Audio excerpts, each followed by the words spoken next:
name is Ben Weeks and I'm the CTO of Requestec. Since 2007, we've been specializing in video calling services which enable businesses to engage with their customers. In the last 3 months, we have launched the world's first video banking service, allowing more than 8 million account holders to video call their customer service representative from online banking. We have also launched a video consultation platform with the United Kingdom's National Health Service to treat people from the comfort of their own homes, and this is live now in 3 different counties in the UK. Both of those examples I've just given you are using WebRTC in Chrome right now. In other web browsers, we are successfully using Flash UDP. I'm now going to demonstrate calling, conferencing, and recording in our platform, as well as announcing the availability of our SDK and apps, WebRTC, for iOS and Android, which will also feature as part of these demonstrations. Thank you. So yeah, if you perhaps move to the middle, it might be easier to see both screens because these demos are going to involve both screens. So the essentials for any video calling service, it has to be zero install in any web browser. It has to be high quality, and we've been finding it's much more useful if you can put all of your calls onto a single UDP port. That's all of the calls onto one UDP port, and then your banks and your hospitals are much more happy about the firewall changes they have to make in order to allow their customers through those firewalls. Okay, so over here I have an example. Oops. Ah, it's changed, it's over there, that's fine. We can work with that. Right, so over here we have a customer who's visiting a banking website, consider purchasing something, and the sales team is able to reach out and offer them a video call, which in one click, they can pop up a little Chrome window and press the allow for WebRTC. This will now capture their microphone and show you that it's ringing. We're using SIP call control. Our SIP, we have SIP server certification with NSN IMS Core, with Genesis, and with Broadsoft. And what I'm actually showing you here, so on that side you've got the customer, and on this side we have the agent, full agent desktop. But that could equally be a SIP-capable client such as Bria from Counterpath.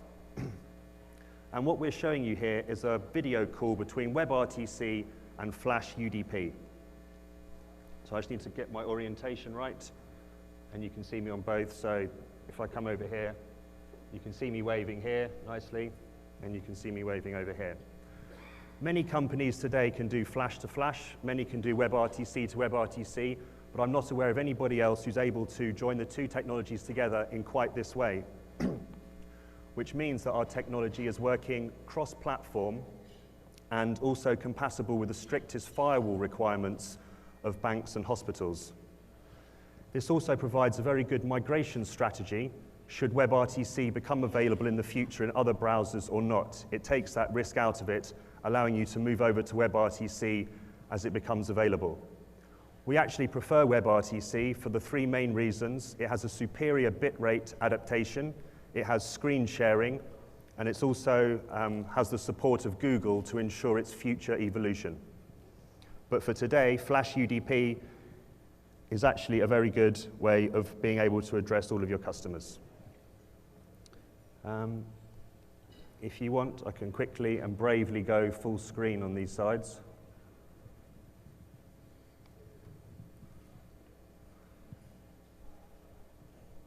The delay that you see is just due to audio jitter buffer, which you would have in any video call. But if I stand up, you can see it's not delayed, and you wouldn't know that one side is Flash and one side is WebRTC. So I'm not going to labor that point too much more, and we're going to proceed with some slightly more advanced feature sets now. The customer ends the call. He has a nice end to the call. Thank you very much, and we move on. I'm now going to log you in as a patient. Okay, so in order to make these services work really well, it's okay, that's fine. As well as having those 3 basics that I showed you, you need to have quite a few other features, such as appointments, billing, presence, collaboration, monitoring and reporting, and the things that I've got up over there, which we can talk about a bit more as we go. So now I'm going to log in a patient over here. This is, again, using pure WebRTC because obviously that's the most relevant thing for this demonstration. And they have a very cut-down version of what we call the full cockpit. They have connections. Sorry, on the first tab, they can see if they've got any bookings coming up, which I'm going to make an appointment for you in a second. But here they can see the presence of any connections that they've got, so Dr. Joe blogs, any messaging history, and the ability to share and collaborate on files and documents. So I'm going to go to Joe Blogs' profile, from where I would be able to book an appointment. I'll quickly choose a slot for later on because we won't actually be able to use this appointment. So this is a case in the United Kingdom where it's deployed in order for patients to reach out and talk to their doctors. So either rehabilitation, their mental health professionals, and so they can have those appointments. They can consult other professionals. So it's something that is deployed. The National Health Organization, United Kingdom, is using it, and they can actually create these interactions. So, of course, that's right. So as soon as the doctor here accepts this appointment, which would usually be done by an admin staff rather than the doctor himself, this appointment appears over here, and you can see that we've got, in 1 hour and 32 minutes, an appointment with Dr. Joe Blogs. At the time of the call, the patient's phone or mobile device or desktop here would actually behave like it was receiving a call, which makes it very difficult to miss the appointment. All you actually have to do is log in and wait. But since our appointment is in 1 hour and 31 minutes, I'm actually going to initiate the call myself. Okay.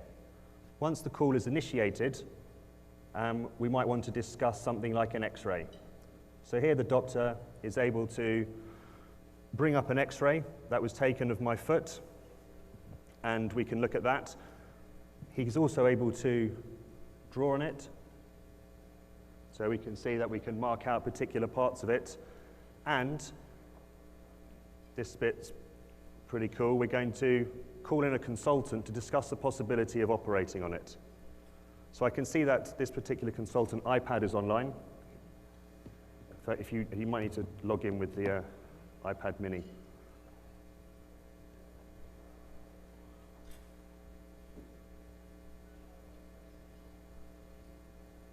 And now you can see that iPad mini has become online. There's a little picture of a doctor who's the consultant.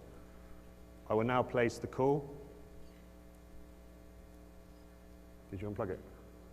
Okay, I'm going to bring in the iPad instead. Okay, so just answer the call on one of them. And now you can see the 3 different conferencing modes of our MCU. The ability to route video, which this one, this one is showing as 3 separate streams, much like the video technology for routing. On this side, we're mixing the streams into a single feed. And on iPhone and Android, we actually send out a customized feed. But that's just 3 different examples of this. But now I'm going to share again the X-ray. Oops. That's fine. And now if you go to the library and maybe bring up a consent form.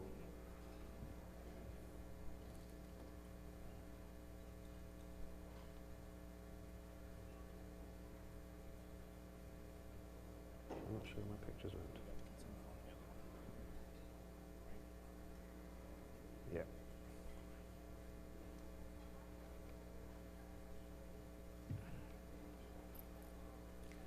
So he's able to share the consent form within the conversation, and then the consultant is able to, using his tablet device, draw on the consent form and also sign it. So there we've demonstrated the calling, the conferencing, the collaboration across different browsers, mobile, tablet devices. And I'm now going to end that particular call now that the operation has been set up. And if I move to the Recordings tab,